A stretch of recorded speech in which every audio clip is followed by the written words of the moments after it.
Sudah berdasarkan mana sih bagi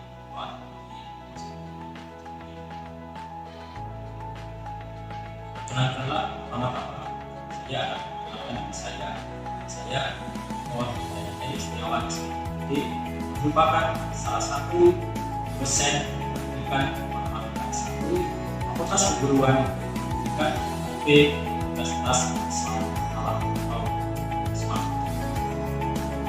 Tujuan pembuatan dulu adalah untuk memenuhi salah satu syarat dosen tahun 2023, yaitu menjadi dosen dalam unjuk kerja Dharma perguruan atau PDD, ATPT, dan video kali ini terbagi menjadi dua bagian. Yang pertama adalah pemaparan umum dari salah satu kuliah, dan yang kedua adalah pembelajaran di kelas.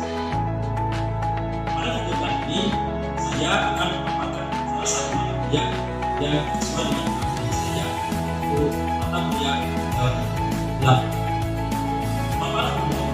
Pada video kali ini dengan DIE, Daily Interaction and Decision. Pada video ini penjelasan tentang mata kuliah yang ini. Mata kuliah yang ini merupakan mata kuliah wajib yang harus diikuti oleh mahasiswa S1 pendidikan matematika di Universitas Islam Alam pada semester 2. Bobot SKS yang dibebankan pada mata kuliah ini yaitu 3 SKS. Selanjutnya, tentang pembelajaran program studi pendidikan matematika yang dibebankan pada mata kuliah pendidikan ini ada apa? Jadi yang pertama adalah sikap, di mana mahasiswa mampu mengintegrasikan nilai-nilai aspek ahli sunnah agama, nilai sosial, akademik, dan religius, serta menunjukkan sikap bertanggung jawab atas kerjaannya secara mandiri. Selanjutnya, JPL keterampilan umum. Mahasiswa mampu menunjukkan kinerja mandiri, menuntut, serta dapat melakukan proses evaluasi diri terhadap tugas yang menjadi tanggung jawabnya. JPL keterampilan khusus adalah mahasiswa mampu berkomunikasi secara efektif, kreatif, santun, serta menggali data dan informasi untuk menentukan pilihan dan solusi terbaik dalam pendidikan sebagai dasar dalam pengambilan keputusan. Berikutnya adalah JPL pengetahuan. Mahasiswa mampu menguasai konsep teoritis matematik, khususnya pada materi dalam ulangan yang mendukung pembelajaran matematika di jenjang pendidikan dasar maupun menengah, serta digunakan untuk studi lanjut. Sedangkan capaian pembelajaran matematika dari mata kuliah teori bilang ini ada 7 capaian. 1. Mahasiswa mampu memahami konsep nilai-nilai. Mahasiswa mampu memahami hal yang mahasiswa mampu solusi dari melakukan matematik dan titik. Yang keempat, mahasiswa mampu mengusung suatu kode balik menulis kode maupun menunjukkan suatu pesan. 5. Mahasiswa mampu mengevaluasi nilai-nilai yang termasuk dalam nilai beban. Yang keenam, mahasiswa mampu menganalisis nilai nasional dan internasional. Mahasiswa mampu melakukan persamaan normatif dalam tujuan mata kuliah ini adalah sesuatu yang dicapai secara langsung setelah mengikuti kuliah ini adalah memahami konsep-konsep terkait teori pendidikan maupun dengan teorema-teorema dalam mata kuliah. Dan outcome dari mata kuliah ini adalah kemampuan jangka panjang yang diharapkan bisa diperoleh oleh mahasiswa setelah mengikuti perkuliahan ini adalah dapat menjadi calon guru profesional dalam menjelaskan materi teori bilangan, memiliki kemampuan pemecahan masalah yang baik, serta memiliki pikiran kritis melalui pembelajaran yang modern dan jadi. Oleh sebab itu, deskripsi singkat dari mata kuliah ini adalah mata kuliah teori bilangan. Materi pembelajaran pada mata kuliah teori bilangan ini terdiri dari 8 bilangan, artinya paling ketika permulaan, meningkatkan nanti model bilangan aljabar, bilangan rasional dan bilangan rasional.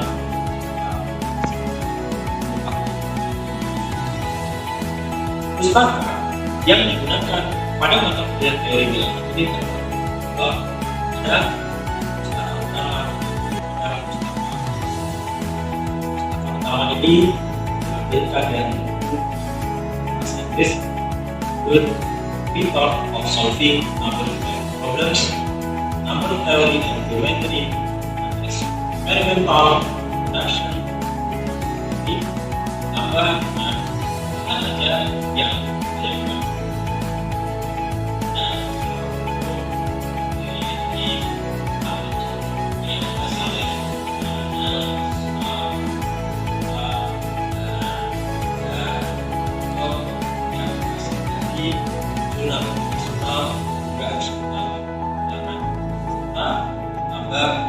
Bukti pola bilangan dan bahasa bilangan yang saya susun.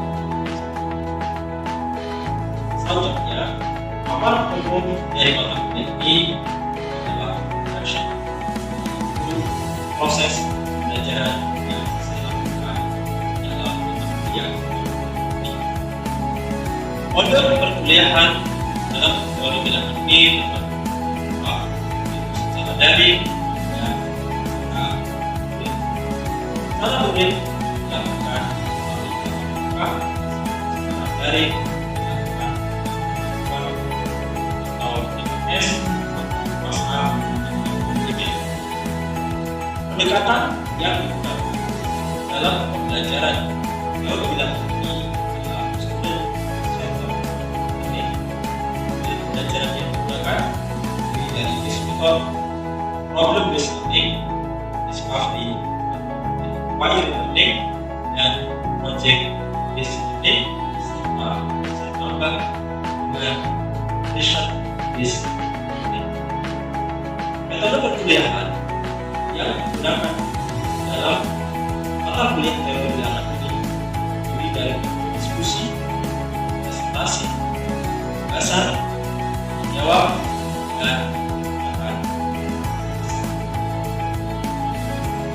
interaksi atau jumlah pertemuan dalam mata kuliah teori bilangan ini terdiri dari 16 kali pertemuan, 14 kali pelajaran, 1 kali tes, dan 1 kali UAS. Pada pertemuan pertama dilakukan kontrak kuliah dan sedikit bahas mengenai dari pada pertemuan ke-8 dilaksanakanlah tes ujian dari semester dan ada pertemuan 12 dilaksanakan tes ujian. Berikutnya adalah assessment. Assessment yaitu penilaian yang dilakukan dalam mata kuliah teori bilangan ini. Jenis penilaian terdiri dari 4.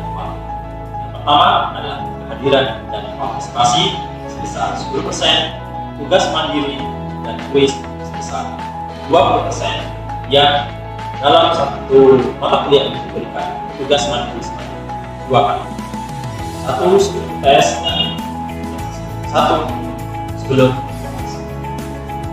Penilaian yang ketiga adalah tes sebesar 30% dan UAS sebesar 40%. Demikianlah gambaran umum mengenai mata kuliah teori bilangan ini. Selanjutnya, pada bagian kedua dari video ini adalah merupakan pembelajaran di kelas yang dilakukan pada pertemuan ketiga, di mana pada pertemuan ketiga ini bahas mengenai matematika formula. Metode yang digunakan dalam pembelajaran yaitu metode DIA. Delivery, Interaction, and Assessment. Delivery dalam pembelajaran yang ada pada video ini yaitu pemaparan materi pembelajaran oleh dosen, interaction yaitu adalah interaksi antara mahasiswa dan dosen, sedangkan assessment adalah penilaian, di mana penilaian pada video ini menggunakan penilaian kuis dan penugasan. Selamat menyaksikan cuplikan video pembelajaran teori bilangan berikut ini. Assalamualaikum warahmatullahi wabarakatuh. Waalaikumsalam warahmatullahi wabarakatuh. Sebelum kita mulai kuliah kita pada pagi hari ini, mari kita berdoa terlebih dahulu. Allahumma sholli ala sayyidil ajma'in walhamdulillahi rabbil alamin. Allahumma sholli ala nuril anwar wa sirril asrari wa diryabil awliya adada ni'amillahi wa rifqali. Sebelum kita mulai, saya akan absensi terlebih dahulu. Terus mulai dari hadir. Pada pertemuan sebelumnya kita sudah membahas mengenai keterbagian suatu bilangan bulat. Nah, pada materi keterbagian suatu bilangan bulat ini ada bilangan bulat yang apabila dibagi dengan bilangan bulat dia bisa dibagi, dan ada juga bilangan bulat yang apabila dibagi dengan bilangan bulat maka tidak bisa dibagi. Nah, contoh bilangan bulat yang bisa dibagi 6 dibagi 3 2, 10 dibagi 5 2. Contoh bilangan bulat yang tidak bisa dibagi, misalnya 5 dibagi 2 tidak bisa, sisa 2, sisanya 1. 10 dibagi 3 hasilnya 3, sisanya 1. Nah, fokus kita hari ini pada pertemuan ketiga adalah membahas tentang pembagian yang tidak bisa dibagi tersebut, atau disebut juga dengan pembagian bersisa. Pada pertemuan ketiga ini, mahasiswa kita akan fokus pada materi aritmetika modular ya. Pada materi aritmetika modular ini, capaian pembelajaran yang akan kita capai yaitu mahasiswa mampu menganalisis aritmetika modular. Sub capaian pembelajarannya atau biasanya disebut sebagai sub CPMK-nya, mahasiswa mampu menganalisis konsep aritmetika modular dan memahami definisi aritmetika modular serta dapat menyelesaikan kongruensi aritmetika modular. Nah, selanjutnya adalah tujuan pembelajaran kita pada kesempatan kali ini, yaitu diharapkan mahasiswa dapat menjelaskan definisi aritmetika jam, menjelaskan ide munculnya aritmetika modular, memahami notasi aritmetika modular, menerapkan definisi aritmetika modular, menentukan kekongruenan modulo, dan menemukan bilangan yang kongruen. Kita mulai dari otomatis materi pembelajarannya. Ada sesuai dengan tujuan, definisi aritmetika jam, ide munculnya aritmetika modular, notasi, definisi, kekongruenan, dan bilangan yang kongruen. Kita mulai dari definisi aritmetika jam. Nah, kenapa muncul istilah aritmetika jam ini? Yaitu mari kita bahas melalui masalah 3. Jika sekarang menunjukkan pukul 7, maka 4 jam yang akan datang berarti menunjukkan pukul berapa? 11. Ya. Nah, 4 pukul 7 ditambah 4 sama dengan 11. Yang B, 5 jam yang akan datang berarti 7 ditambah 5 sama dengan 12. Selanjutnya, nah, perhatikan di sini bahwa ketika kita punya soal yang C dan D, 7 tambah 6 13 itu tidak ada pada bilangan yang ada pada jam. Maka kita harus menjadikan angka 13 ini menjadi bilangan yang ada pada jam. Di mana angka 13 ini berarti menunjukkan pukul 1. Gitu ya. Kemudian yang D, 17 tidak ada pada aritmetika jam, angka dalam jam, tapi 17 dijadikan bilangan yang ada pada jam yang menunjukkan pukul 5. Nah, hal-hal seperti ini, inilah yang selanjutnya disebut sebagai aritmetika jam. Dari sini ada yang ingin ditanyakan? Ya, silakan. Lalu kalau seperti itu, apa perbedaan dari aritmetika jam dengan aritmetika yang seperti biasa? Ya, baik. Terima kasih pertanyaan yang bagus. Aritmetika biasa itu berarti operasi hitung yang menggunakan bilangan-bilangan bulat pada umumnya. Jadi tidak ada batasan untuk menunjukkan hasil. Suatu contoh, kita punya bahwa yang C ini 7 ditambah 6 dia menghasilkan 13. Kemudian 7 ditambah 6 sama dengan 1. Nah, 7 ditambah 6 sama dengan 13 ini termasuk ke dalam aritmetika biasa. Jadi ketika kita menambahkan suatu bilangan, dia menghasilkan bilangan tertentu sebesar apapun bilangan itu yang tidak dibatasi pada besarnya bilangan, maka itu disebut sebagai aritmetika biasa. Kalau 7 ditambah 6 sama dengan 1, maka secara aritmetika biasa dia salah. Ya, maka ini menunjukkan 1 ini adalah menunjukkan waktu atau jam. Ya kan? Ya. Karena apa? Karena 7 ditambah 6 ini sama dengan 13. Angka 13 tidak ada dalam angka jam. Ya, maka 13 ini berarti menunjukkan jam 1. Sehingga dia harus diubah menjadi 1, maka inilah yang disebut sebagai aritmetika jam. Jadi aritmetika jam ini adalah suatu perilaku yang kita menggunakan bilangan-bilangan yang ada pada jam. Ada pertanyaan? Sudah paham semua? Tadi sudah memahami apa yang disebut sebagai aritmetika jam. Selanjutnya kita masuk pada materi berikutnya. Aritmetika modular itu dimulai dari munculnya aritmetika jam, yaitu di mana kita tidak dibatasi pada hanya 1 sampai 12. Bisa diperkecil atau bisa diperluas. Salah satu contoh, misalnya sekarang saya akan menggunakan bilangan 4. Berapa hasil 4 ditambah 3? 3. Ya, 3. Mengapa? Karena bilangan yang paling besar 4, kan begitu ya? Nah, jadi aritmetika jam ini bisa diperluas, yaitu ke dalam bilangan yang berada di bawahnya 12 atau di atasnya 12. Kemudian inilah yang mendasari munculnya aritmetika modular. Secara umum bahwa aritmetika modular itu didasari dari bilangan bersisa. Jadi pembagian bersisa. 12 modulo 5 kita tulis 12 modulo 5 ini memiliki arti bahwa 12 dibagi 5 sisa 2. Jadi 12 modulo 5 kita tulis di sini adalah 2.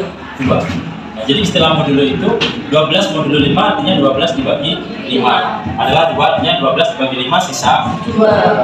127 modulo 10 7. Mengapa? Iya. 127 dibagi 10 sisanya sama dengan 7. Ketika ini digeneralisasi, jadi istilah modulo ini menjadi A modulo B, kemudian di sini adalah katakanlah ini adalah X. Ini ya. Secara singkat ditulis A modulo B adalah ini, biasanya dalam aritmetika biasa ditulis sama dengan X. Namun berbeda, dalam aritmetika modular ini kita tidak menggunakan sama dengannya diganti dengan tanda kongruen. Karena bilangan yang sini berarti kongruen dengan bilangan yang sebelah kanan. Jadi ditulis A modulo B itu kongruen dengan X, atau X kongruen dengan A modulo B. Nah, ini ya.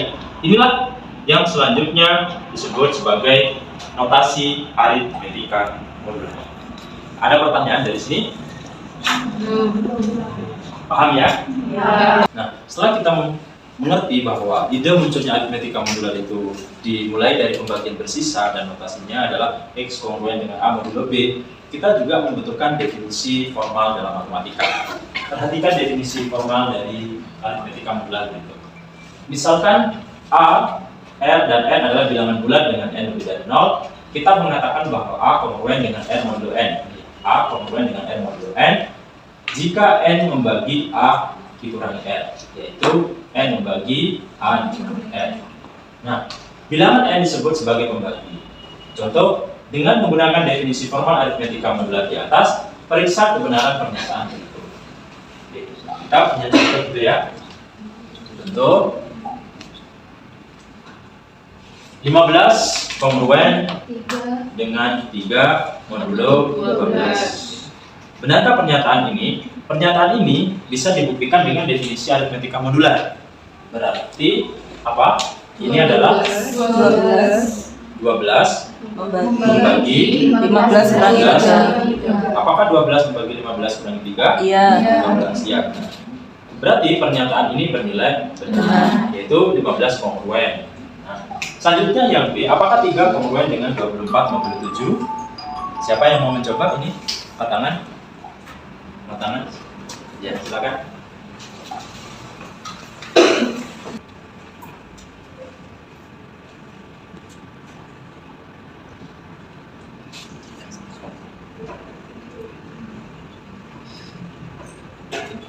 Ya, apakah 7 membagi negatif 21? Iya. Jadi pernyataan yang B adalah benar. Selanjutnya yang C bisa digunakan sebagai tugas di rumahnya masing-masing. Baik, terima kasih. Nah, coba sekarang kita perhatikan di sini adalah kekongruenan modulo. Yang menjadi pertanyaannya adalah, adakah selain bilangan 15 ya, yang ketika dibagi 12 sisanya 3? Ada nggak bilangan 15? Selain 15 yang dibagi 12 sisa 3. Berapa itu? Yang dibagi 12 sisanya 3? 27. Ya, 27. Apakah 27 ini dibagi 12 sisanya 3? Ya, dibagi 12 maka sisa 3. Nah, bilangan 27, 15 ini disebut sebagai bilangan yang kongruen. Itulah yang kita bahas pada pertemuan ini, yaitu kekongruenan modulo. Contoh, negatif 5 kongruen dengan 3 modulo 4.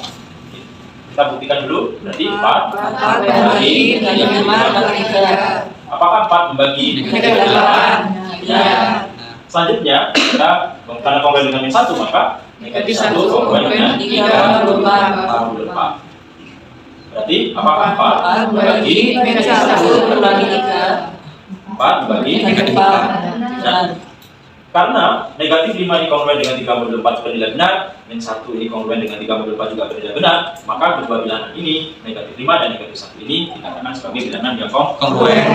Biasanya ditulis menjadi negatif 5 kongruen dengan negatif 1 kongruen dengan 3 modulo 4. Ini adalah contoh yang kongruen, Pak. Ada nggak contoh yang tidak kongruen, Pak? Misalnya kita punya ini ya, 3 kongruen dengan 7 modulo 2. Contoh, kita punya 4, katakanlah 4 kongruen dengan 7 modulo 2. Apakah 4 ini kongruen dengan 7 modulo 2? Berarti 2 membagi 4 kurangi 7. Apakah 2 membagi 4 kurangi 7? Tidak, salah. Jadi dia tidak membagi, maka ini tidak kongruen. Jadi 3 kongruen dengan 7 modulo 2, atau kita katakan bahwa 3 ini tidak kongruen dengan 4. Ya, bisa dipahami? Atau tulisnya di sini 4 tidak kongruen dengan 3, kongruen dengan min 1, kongruen dengan 7 modulo 2. Berarti 4 tidak kongruen. Itulah yang disebut dengan kekongruenan suatu modulo. Nah, materi selanjutnya, bagaimana cara menemukan bilangan-bilangan yang kongruen ini, Pak? Nah, seperti kita bisa menemukan 3, negatif 1, negatif 5, negatif 1. Bagaimana caranya? Nah, kita bisa menggunakan materi yang sebelumnya, yaitu dengan menggunakan pembagian bersisa. Cara yang pertama dalam menentukan bilangan-bilangan yang kongruen tersebut adalah dengan menggunakan mengubah dari bentuk modulo ke dalam bentuk notasi pembagian bersisa. Kita punya contoh yang A, X kongruen dengan 3 modulo 4. Ini ya. Nah, ini kalau kita ubah ke dalam bentuk pembagian bersisa, berarti X itu sama dengan berapa? 4 N plus 3. Ini kan? Ya. Sehingga kita bisa mencari nilai X-nya. Katakanlah kita mencari N-nya 0. maka X sama dengan 3. ya, 4 kali 0 sama dengan 3. Ini bisa ditulis dalam bentuk komponen, maka 3 komponen dengan 7 komponen dengan 11 komponen dengan 30. Nah, itu ya. Biasanya ditulis dalam bentuk himpunan, maka X itu sama dengan 3, 7, 11. Kira berapa ini? Nah, cara yang kedua kita bisa menggunakan pola bilangan dengan menemukan beda ini. 3 tambah berapa? 4. 7 tambah 0. Maka ini tambah 4, 15 tambah 4, 11. Nah, himpunan inilah yang selanjutnya disebut sebagai bilangan-bilangan yang kompleks. Nah, silakan untuk yang B dan C dikerjakan. Baik, sudah selesai mengerjakannya. Silakan siapa yang mau maju, yang B. Nah, ini tadi duluan. Ya, oke. Benar ya? Kurang oh ya ada. Nah, oke, tangan. Baik. Dari sini sudah paham bagaimana menemukan bilangan-bilangan yang kompleks. Ternyata materi kita sudah selesai. Baik, saya akan mereview. Pertama adalah tentang aritmetika jam. Apa yang dimaksud aritmetika jam? Yaitu perilaku operasi hitung yang melibatkan bilangan pada jam. Gitu ya. Nah, selanjutnya dari mana ide munculnya aritmetika modular?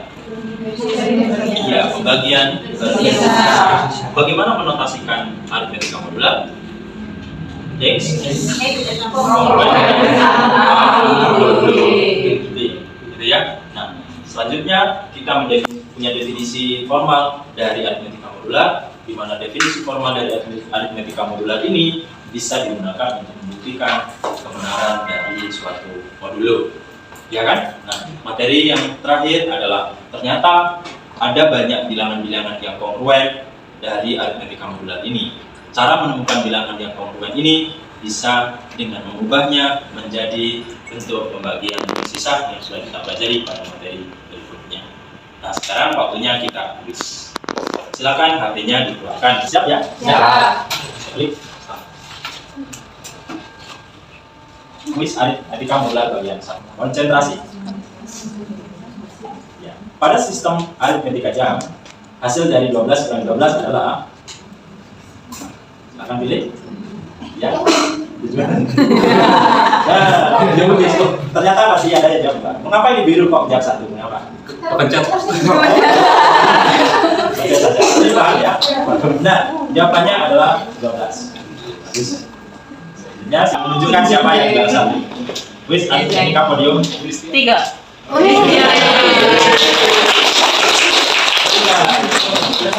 Gak ada satu.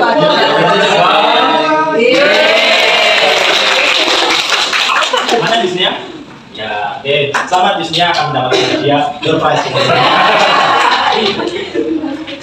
Baik, nah ada di mahasiswa semuanya. Kemudian kuliah kita pada kesempatan hari ini. Nah, semoga kuliah kita bermanfaat dan sampai ketemu lagi di pembelajaran berikutnya. Terima kasih. Mari kita tutup kuliah kita dengan berdoa. Silakan saya dimulai dari kelas. Berdoa mulai. Bismillahirrahmanirrahim. Rabbana Rabbana bima razaqtana wa bi'allimna wa tiyafa'una wa khtim lana husnal khotimah. Pada materi berikutnya kita pada pertemuan keempat akan membahas tentang inverse dari suatu aritmetika modular.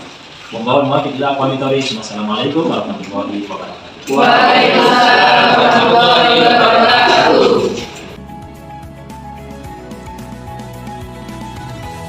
Demikianlah video PDD UKT PT bidang pengajaran yang telah kami sajikan. Kami menyampaikan terima kasih kepada para asesor dari Kementerian Pendidikan, Kebudayaan, Riset, dan Teknologi. Kami juga menyampaikan terima kasih kepada pimpinan, rektor Universitas Islam Malang, dekan, Fakultas Keguruan dan Ilmu Pendidikan, serta rekan sejawat dan adik-adik mahasiswa. Kurang lebihnya, saya mohon maaf. Assalamualaikum warahmatullahi wabarakatuh.